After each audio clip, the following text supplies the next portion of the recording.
Well, hey guys, if we have any more questions on underwriting or appointment prep or anything else from our typical Q&A stuff, put it in the chat. And if we don't get to before the end of this, I'll make sure that I follow up with you, or we'll push it tomorrow if it's not time sensitive, that sort of thing. But I want to make sure that we leave a little bit of time for Gabby here.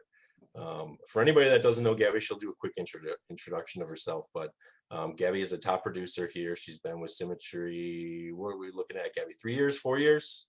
Three and I'll a let half you do your years, yeah. introduction. Okay, but Gabby is our phone master, right? If you've been in Zoom room, you've seen Gabby.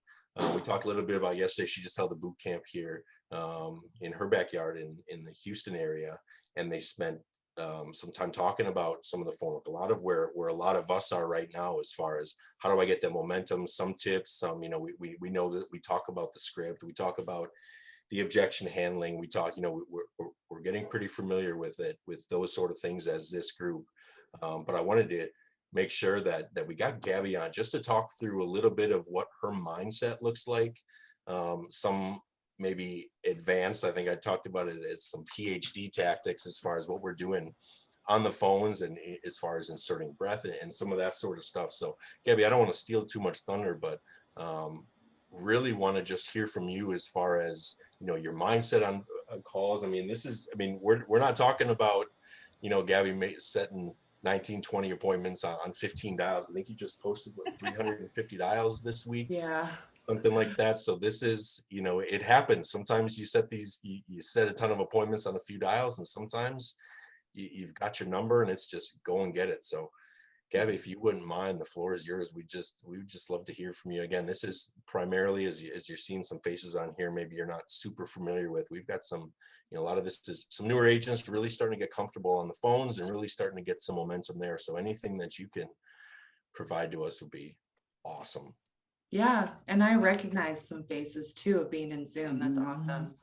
And that's how we can all get to know each other. I mean, we're all a team. We may be on different teams or sideline. But my name's Gabby Roethlisberger. I am direct to Bethmatics.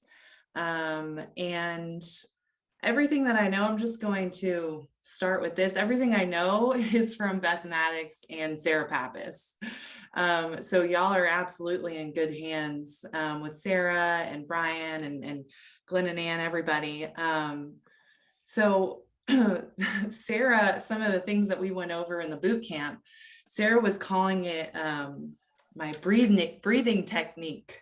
And Brittany Elmsweller actually texted me and she was like, hey, what is this breathing technique? And I'm like, I'm not, let me find out. I didn't, because I've never really called it a breathing technique, but, and this is kind of nitty gritty stuff. If you've already been dialing, and even if you haven't, this is that like 2 millimeter adjustment that can really make a difference in the first half of the script.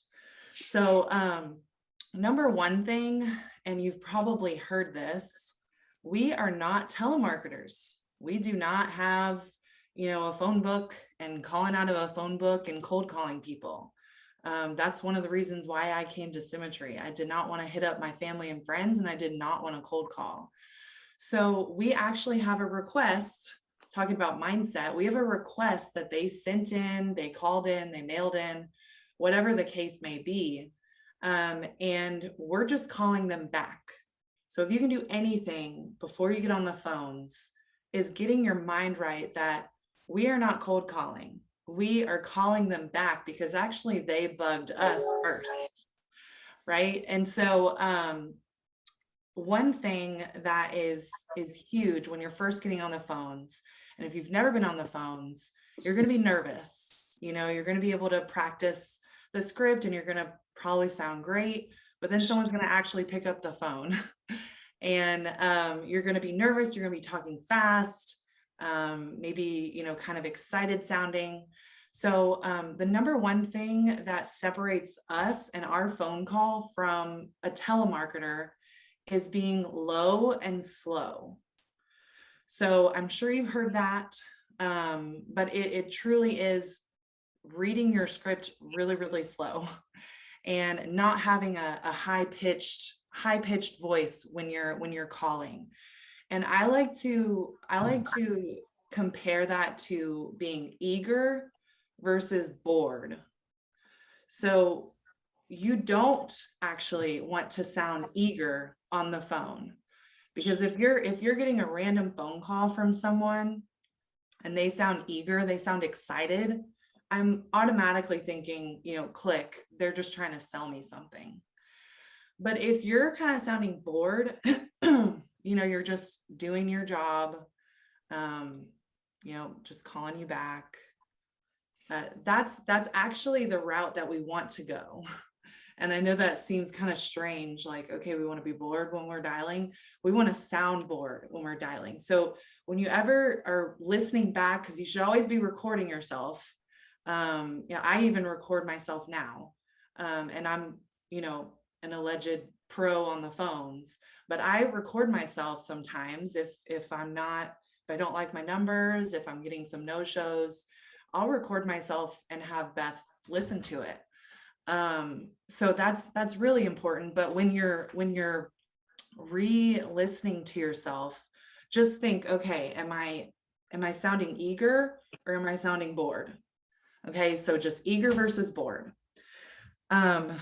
And I remember when I first got the script and I first started dialing, the rule of thumb is that you want to go through that first paragraph, that first chunk of the script. You want to go through that whole thing without them saying a peep. And I remember being told that, I remember hearing that, and I'm like, how on earth am I going to do that? That's so weird. Like, that's kind of impolite. I want to pause and, get their permission to continue. So that was really weird to me of how am I going to not stop in that whole paragraph and not let them say anything? Like, how do I do that? And one way of doing that is what Sarah calls the breathing technique. But one way of doing that is taking pauses or taking breaths in random spots in the middle of a sentence. So you'll see in the first half of that first chunk, and I'm going to say, my script, all scripts are great. That part really doesn't matter. It's more how you're saying it than what you're saying. But I'm just going to show a little difference on what it should sound like. So, hey, Brian. Hey, this is Gabby Roethlisberger. I'm actually just giving you a call back. You had called in from that letter that you had received in the mail to the mortgage protection group a while back. Like, open invitation for him to be like, no, I didn't do that. Oh, I'm the field underwriter that's been assigned this week to your request. What request? Like, do you see how when you pause at the end of a sentence, it is literally open invitation for them to say something. Even if they actually do remember your request, even if they actually do remember it. Right. Yeah. It's a random phone call. They don't know, they don't remember, they did this a while back, whatever. So what I'm saying, or what kind of the breathing technique is in a way to not get stopped in that first half, is to not stop after a period. So to not stop after a sentence. So it sounds like this. Hey, Brian. Hey, I'm actually just giving you a call back. You had called in from that letter that you had received in the mail to the mortgage protection group. I'm the field underwriter that's been assigned to you and several others in Harris County. Just need to real quick just verify the info you provided. So I don't stop and I go straight into, you received that in the mail to the mortgage protection group. I'm not going to stop. I'm the field underwriter. You go straight, you just pop right over to the next sentence. And if you'll notice, I will throw in kind of, I'll throw in in there. I'll kind of elongate a word, because all it does is it makes me sound more human, right? Not a telemarketer. It makes me sound more human. And it doesn't allow for them to stop me.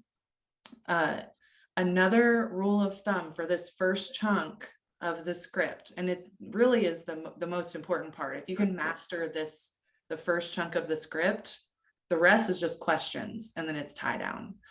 So a lot of times I hear new agents, they'll get through the script and they'll do all of that. And they'll say, I just need to quickly verify the information you provided here. And they'll stop there. Again, sounding like you're asking for permission.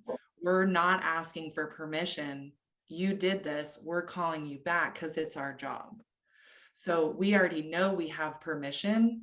So I'm going to continue through. So going through that first chunk and stopping at the end of it is also the kiss of death, because it opens for something for them to say. So every single time when you get through that first half, you want to ask your first question. So it's, I need to get to my first question, because that is how we validate what we have. You know, we have their age, we have their date of birth, we have that they're a non-smoker, whatever you have, we want to validate that, because then it shows, wait, how does she know I'm 45? Oh yeah, that thing. Oh yeah, I did do that. So we want to validate ourselves by getting to the first question. So it sounds like that. Hey, Brian, say, hey, this is Gabby Roethlisberger. I'm actually just giving you a call back. You had called in from that letter that you had received in the mail to the mortgage protection group. I'm the caseworker that's been assigned to your request and several others in Harris County, and just needed to real quick just verify the info you provided here. I have here you are 35 and a non-smoker. Is that right? That's correct. I mean, that's really it. If you can master that piece, the rest is just them answering your questions. So are you purposely going into the conversation, into each call, going, the very first thing that they should say to me is confirming information? That should be the very first thing that you hear from them, is a yes or a no. They say hello.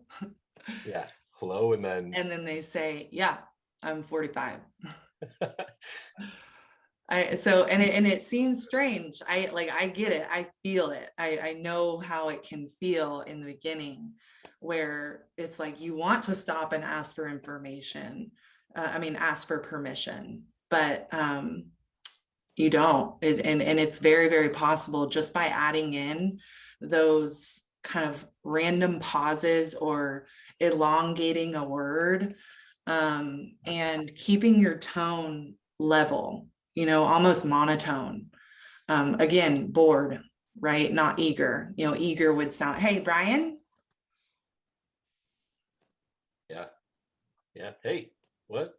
Hey, Brian, this is Gabby Roethlisberger. I'm actually just giving you a call. You had called in from that letter that you had received in the mail to the mortgage protection group. I'm the field underwriter that's been assigned to your request. I can hear Megan in the back. Who the F are you talking to? Who is this on the phone? Give me that phone. Yeah. So also another thing, I forget the word that it's called, your pitch, but when you end on a high note on a word, that sounds eager. Hey, I'm just giving you a call back. Versus, I'm just giving you a call back. So you end on kind of a down tone. I'm not a singer. I don't know music. I don't know what it's actually called. But you end on a down instead of an up. It's like you had called in from that letter. No, I didn't. That slight difference in your pitch on words. And then elongating words, I love doing that, and adding ums in there. You had called in from that letter that you had received in the mail to the mortgage protection group. I'm the caseworker that's been assigned to you. I also like to just take a breath and or maybe swallow, I'm the, field underwriter. You're trying to make yourself sound more and more human, like that, that if that makes any sense. So eager versus bored, when you're listening back, do I sound bored? And always finishing with your first question, going through the whole thing with it until you ask your first question. So good, Gabby. That's so good. And I think it's you've made a couple points without specifically making the points, but what Gabby does, I think maybe as good, if not better than anybody else, is, as you notice, she's talking about things that she's learned along the way. This wasn't just a, hey, I learned the script, I learned how to use a dialer, and now I just go. This is, constant attention to her craft, right? Mhm. Recording yourself. We've talked about that, recording yourself and knowing, hey, if I had a good, and Gabby, I don't want to put words in your mouth, but not just when you're having a bad session, hey, I didn't set any appointments, I had a bunch of no-shows, let me go back and look, but hey, I set a ton of appointments, everybody showed up, what did I do right? Right.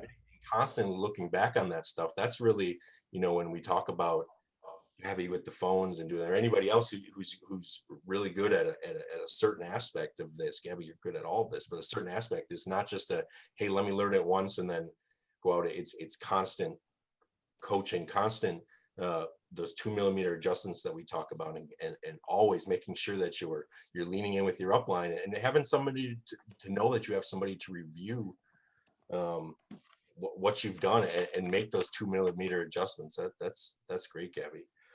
And there's really no reason not to do that. I mean, Sarah Pappas, I just have it ingrained in my head and saying it her Sarah Pappas way. All of the money to be made in this business starts on the phones.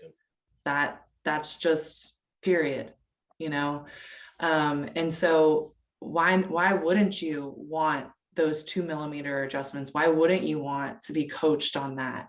Because that's the difference maker in the business, right? Is the phones. You can't sell anything if you don't have anybody to see. Yeah. And Gabby, we've talked about that a lot. This has been, this group in particular, to see the transformation over the last, I would say, two months or so. We came in, with a group of people who were really focused on, hey, how do I just get on the phones? How do I mentally get myself with a phone in my hand or a headset on my head or in front of leads, that sort of thing. And as we've transitioned, because we didn't have underwriting questions to go through. We spent so much time on the phones, and now we actually don't spend a lot of this. It's important to realize that, hey, we've got to make sure that we continue to hone our craft. But this group, we spend the majority. It used to be full 60 minutes was someone was mean to me on the phone, or I had this objection, that sort of thing. And we spend almost no time right now talking about the phones, not because we don't have to get better, but because we're evolving. But making sure that, we see your numbers, Gabby. We know the activity, we know how good you are. And to know that when you're having a boot camp or when you're talking to your team, you're talking to people, you're still talking about getting really good on the phones, because that allows us, we can't have questions about underwriting, can't have questions about UHL phone interviews if there's nobody to talk to. If we're just training to hypothetical situations leads to hypothetical commissions. So it's great to talk about stuff like this. One question I want to ask you, and we've just got a couple minutes left here, Gabby, but we've been talking a lot about, and there's been a lot of people on this team that have a new GMR, right? And the question that we get a lot of times, and we're taking a lot right now, is when do I know that I'm ready for A-leads? At what point in the process, at what point do you feel like somebody has to be, or what would you tell somebody who's kind of on the fence, or maybe they're just getting started and going, knowing and seeing that, yes, we know that there's a lot of appointments and there's lots of clients to be helped in bonus leads, but there's also, as we're talking about, structuring our time and making sure that we're being really effective. When's the right time? How will we know mentally that we're ready for A leads? So I have a few things to say about that. Especially as a new agent, if I'm super eager to get A leads, it may be because I think that they're this magic tool or magic thing that's going to help me on the phones. The only way you get better on the phones is to dial. And the only difference between A leads versus bonus leads is time on the phone. That is it. A lead is a lead. We have no idea what is on the other side of that phone call. We have no idea if nobody got a hold of them because they had a death in the family and they were not picking up the phone for weeks. We have no idea if an agent who printed out their leads, the wind blew and it flew out the window, and that lead was never called. So we have no idea what's on the other side of that lead. So a lead is a lead. That's number one, is making sure your mindset isn't, when you're asking about A leads, making sure your mindset isn't, I want A leads because the phones are going to be easier. Okay, that's not what happens. It's just less time on the phone. If I'm going for 10 appointments, it's going to take me longer if I'm dialing bonus leads than A leads. And there's metrics for all of that. I would say the time to take A leads is first after you've made your first few sales on bonus leads. I think that's actually a rule. You have to make your first 3 sales on actual leads. So they just want to know that you can convert a lead into a client. And so once you've done that, it's really just about your own investment. If you're ready to make that investment, because it is, a GMR is an investment in your business. It's you saying, this is a business. I want to make sure every week that I have my resources.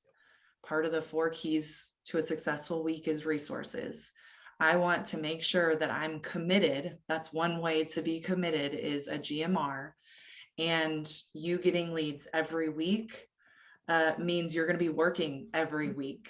Whether they're A leads or bonus leads. Whether they're A leads or bonus leads. I mean, I think a GMR should be put in place immediately. And if I have an agent who's scared or nervous about that, that questions their commitment, because if you're here to do big things, if you're here to make money, it starts with having resources. And that starts with a GMR, whether it's bonus or A leads. And kind of wishy-washy commitments or wishy-washy, I'm going to purchase leads this week or, maybe next week. That's going to give you those types of results. If you kind of are up and down, that's what your results are going to be. Coachable, committed, and consistent. That piece goes with consistency. So yeah, I would say after you've made your first 3 sales, and then if you're ready for the investment, I would absolutely, I'm all for A leads. I take A leads. I don't have anything against bonus leads. I dial on bonus leads too. Again, it's just time on the phone. We have no idea what's on the other side of that line. One of my agents, her first 3 sales were on a 50-cent lead.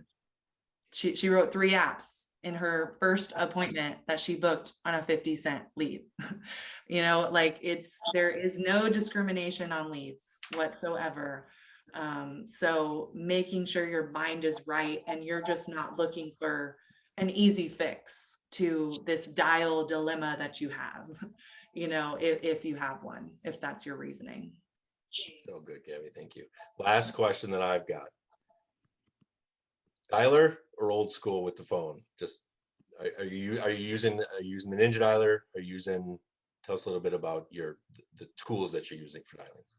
So I use the dialer, but for the longest time before the Ninja dialer was even invented by Matt and Brad Smith, I was old school, obviously, and I had my stack of leads, and my goal every time I sat down was to dial through the stack of leads. Um, I will say that setting up the dialer is a little bit of a time suck, okay? And as a new agent, you want to be moving, as quickly as you can. So I don't necessarily recommend it right off the bat for new agents, because I want them to get dialing so that they can start getting some wins. If their time is all spent on setting up the dialer, that's like boring, like, oh my gosh, nothing's happening and it's been a week, so if you are old school right now and you're looking into doing the dialer, making sure you are scheduling time slots, not in dial times. So like that, the mornings, the afternoons, like schedule it when it's not your prime time to dial, to set that up. And then transition from there when you're ready. But it's a very good tool. I mean, you can take notes, you can schedule callbacks. I really do love the dialer. Just be careful, because it can suck your time up, and it's a really easy thing to be like, oh, I'm working really hard, I'm setting up this dialer, and then the day's gone and you didn't actually do any income producing activity, which is what we should be focusing on every day, which is dialing and appointments and recruiting. Did anybody else have any other questions?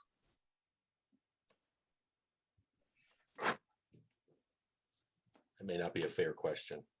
There's lots of questions, I'm sure. Jordan.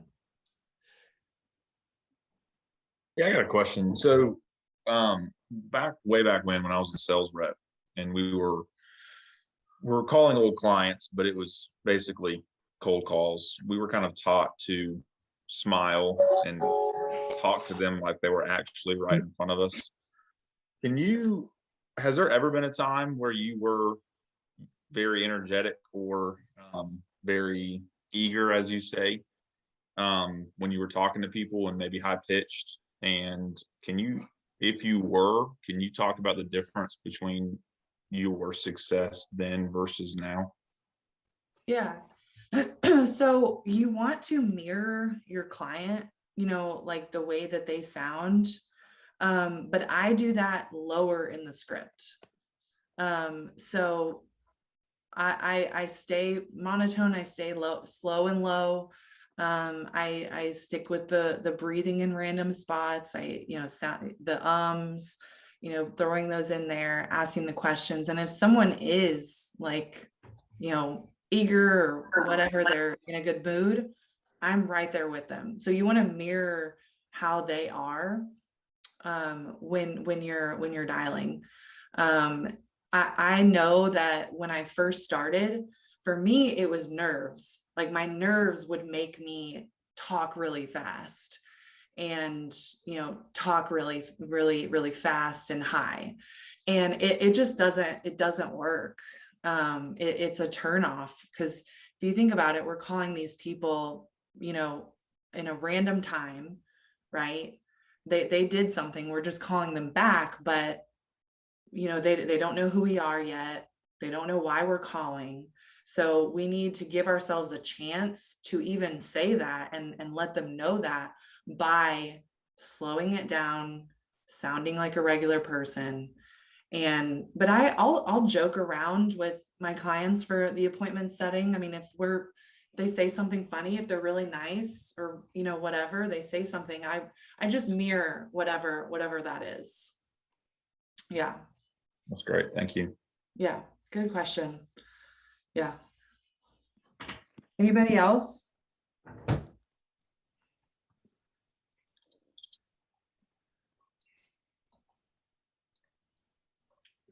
Gabby, thank you so much for jumping on. If you guys have questions, take a little bit of time to digest some of that. I'm going to go. I've got took 3 pages of notes in just that bit of time, Gabby. I'm gonna post some stuff. I'll post it on the main band page. If you guys have questions as you're chewing on that, as I'm sure you are, we can talk about it tomorrow. I'm sure I can probably call in some favors and get Gabby to come back on and answer some questions at another time. For Gabby, sure. thank you again. Thank you so much. This was Yeah. great.